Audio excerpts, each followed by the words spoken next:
Okay, so one more question. This one's from me. I thought of it this morning. I'm curious. Last night we saw this video. I think it surprised everybody what we saw on that video. This morning they said they got thousands of tips from that video. And then they sent the FBI out to canvass her neighborhood. So what do you think that they might have found in that video that led them back to her block?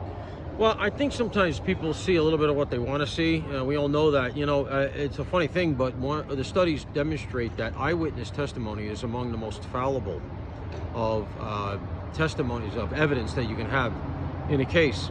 So I have a feeling that there are a lot of people out there looking at his walk, looking at his mannerisms, and saying, that's my gardener, that's my cousin, that's my nephew who I never liked, things like that. There's a certain amount of projection going on. And if it is happening that way, people are overlaying things that I think that they are seeing in their neighborhood, because let's acknowledge, people in the neighborhood are very shaken up. This is not a high crime neighborhood. And to have this kind of attention all of a sudden has really, I can see it, driving around up there, throwing a monkey wrench into everything. And the other thing I think that's worth mentioning here is that a lot of the people are older. And it's not entirely sure that everybody is seeing the stuff that's being put out.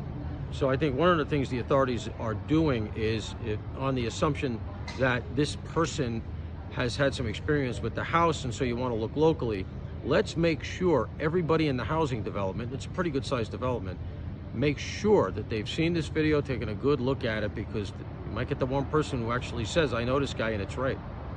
Yeah. I think the other thing to keep in mind too is the FBI right now is drinking from a fire hose. They got 4,000 something tips since that video was released. That's going to take a lot of time. They have tremendous resources dedicated to this investigation, but still, that's going to take a lot of time. One tip can occupy a few agents for hours to try to really follow up on that and make sure that you've seen it to its logical conclusion. So the idea that they've received 4,000 tips, that's going to take time, and that could bring them in many different directions. Who knows if it's going to be helpful, move the case along, or who knows if it could just be a dead end.